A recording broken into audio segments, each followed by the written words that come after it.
जय श्री कृष्ण, राधे राधे, जय जगन्नाथ, राम राम। एक बार फिर से आपका स्वागत है आपके अपने channel catch all colours with Aarti पे।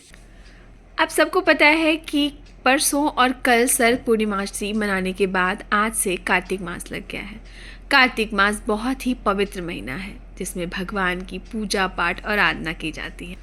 कार्तिक मास में स्नान और दान का भी बहुत महत्व है। साथ में कार्तिक मास में हर दिन एक नई कथा सुनने से एक अलग ही पुण्य की प्राप्ति होती है। तो चलिए आज के दिन से ही शुरू करते हैं कार्तिक मास के अध्याय 1 से कथा और कहानियों का सिलसिला। तो मैं सिमरू माता शारदा, बैठे जिव्या आए, कार्तिक मास की कथा लिखे कमल हर्षाए। नैमिषारण्य तीर्थ में श्री सूत जी ने 88,000 सनकादि ऋषियों से कहा, अब मैं आपको कार्तिक मास की कथा को विस्तार से सुनाता हूँ, जिसका श्रवण करने से मनुष्य के सभी पाप नष्ट हो जाते हैं और अंत के समय में वो वैकुंठ धाम की प्राप्ति होती है। सूत जी ने कहा कि श्री कृष्ण जी से अनुमति लेकर देवर्षि नारद जी चले जाने के पश्चात सत्यभामा जी प्रसन्न होकर श्री कृष्ण जी से बोली, हे प्रभु, मैं धन्य हुई, मेरा जन्म सफल हुआ। मुझ त्रिलोक सुंदरी के जन्मदाता भी धन्य हैं, जो आपकी 16,000 स्त्रियों के बीच में आपकी परम प्यारी पत्नी बनी। मैंने आपके साथ नारद जी को ये कल्प वृक्ष आदि पुरुष विधि पूर्वक दान में दिया, परंतु वही कल्प वृक्ष मेरे घर लहराया करता है। ये बात मृत्युलोक में किसी स्त्री को ज्ञात नहीं है। हे त्रिलोकीनाथ, मैं आपसे कुछ पूछने की इच्छुक हूँ। कृपा करके आप मुझे कार्तिक मास के महात्म की कथा को विस्तार से सुनाइए, जिसको सुनकर मेरा हित हो, जिसके करने से कल्प पर्यंत भी आप मुझसे विमुख ना हो। सूत जी बोले कि सत्यभामा जी के ऐसे वचन सुन के श्री कृष्ण जी ने हंसते हुए सत्यभामा का हाथ पकड़ा और अपने सेवकों को वहीं रुकने के लिए कहकर विलास युक्त अपनी पत्नी को कल्प वृक्ष के नीचे ले गए। फिर हंस के बोले, हे प्रिय, 16,000 रानियों में से तुम मुझे प्राणों के समान प्यारी हो। तुम्हारे लिए मैंने इंद्र एवं देवताओं से विरोध किया था। हे कांते, जो बात तुमने मुझसे पूछी है अब उसे सुनो। एक दिन मैं तुम्हारी इच्छा पूर्ति के लिए गरुड़ पे सवार होकर इंद्रलोक जाकर कल्प वृक्ष मांगा। इंद्र द्वारा मना किए जाने पर इंद्र एवं गरुड़ में घोर संग्राम हुआ और गौलोक में भी गरुड़ जी ने गौओं से युद्ध किया। गरुड़ के चोंचों की चोट से उनके कान एवं पूंछ कट कर गिरने लगे, जिससे 3 वस्तुएं उत्पन्न हुई। कान से तमाकू, पूंछ से गोभी और रक्त से मेहंदी बनी। इन तीनों का प्रयोग करने वालों को मोक्ष नहीं मिलता। तब गौओं ने भी क्रोधित होकर गरुड़ पे वार किया, जिससे उनके 3 पंख टूटकर गिर गए।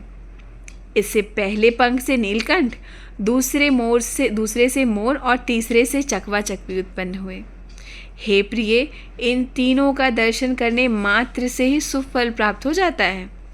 ये सुनकर सत्यभामा ने कहा कि हे प्रभु, कृपा करके मेरे पूर्व जन्मों के बारे में विस्तार से बताइए कि मैंने पूर्व जन्म में कौन कौन से दान, व्रत व जप नहीं किए हैं।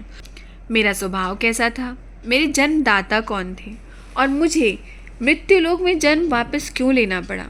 मैंने ऐसा कौन सा पुण्य कर्म किया था जिससे मैं आपकी अर्धांगिनी हुई। भगवान श्री कृष्ण कहते हैं कि हे प्रिय, अब मैं तुम्हें तुम्हारे द्वारा पूर्व जन्म में किए गए पुण्य कर्मों को विस्तार से सुनाता हूँ, उसे सुनो। पूरे समय में सतयुग के अंत में मायापुरी में अत्रि गोत्र में वेद वेदांता का ज्ञाता देव शर्मा नामक एक ब्राह्मण निवास करता था। वो प्रतिदिन अतिथियों की सेवा करता था, हवन और सूर्य भगवान की भी पूजन आराधना करता था। वो सूर्य के समान तेजस्वी थे। वृद्धावस्था में उसे गुणवती नामक एक कन्या की प्राप्ति हुई। उस पुत्रहीन ब्राह्मण ने अपनी कन्या का विवाह अपने ही चंद्र नामक शिष्य के साथ कर दिया। वह चंद्र को अपने पुत्र के समान मानता और चंद्र भी उसे अपने पिता की भांति ही सम्मान देता था। एक दिन वे दोनों कुश व समाधि समिधा लेने के लिए जंगल में गए। जब वो हिमालय की तलहटी पे भ्रमण कर रहे थे तब उन्हें एक राक्षस आता हुआ दिखाई दिया। उस राक्षस को देखकर भय के कारण उनके अंग शिथिल हो गए और वो वहाँ से भागने में असमर्थ हो गए। तब उस काल के समान राक्षस ने उन दोनों को मार डाला। चूँकि वो धर्मात्मा थे इसीलिए मेरे पार्षद उन्हें मेरे बैकुंठ धाम में मेरे पास ले आए। उन दोनों द्वारा आजीवन सूर्य भगवान की पूजा किए जाने के कारण मैं दोनों पर अति प्रसन्न हुआ। गणेश जी, शिव जी, सूर्य व देवी, इन सभी की पूजा करने वाले मनुष्यों को स्वर्ग की प्राप्ति होती है। मैं एक होता हुआ भी काल और कर्मों के भेद से 5 प्रकार का हूँ। जैसे एक देवदत्त, पिता, भ्राता आदि नामों से पुकारा जाता है।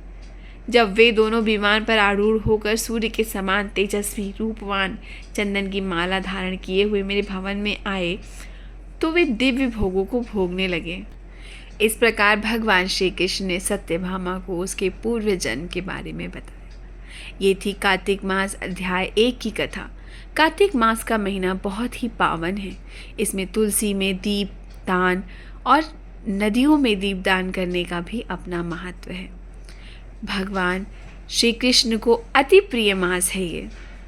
इस मास की महिमा हर दिन हम गाएंगे अपने इसी चैनल पे जिसका नाम है कैच ऑल कलर्स विद आरती। तो बने रहिए इस चैनल के साथ। आज के लिए बस इतना ही। फिर मिलेंगे ऐसी ही किसी कथा, कहानी और किस्सों के साथ। तब तक के लिए जय श्री कृष्ण, राधे राधे, जय जगन्नाथ, राम राम।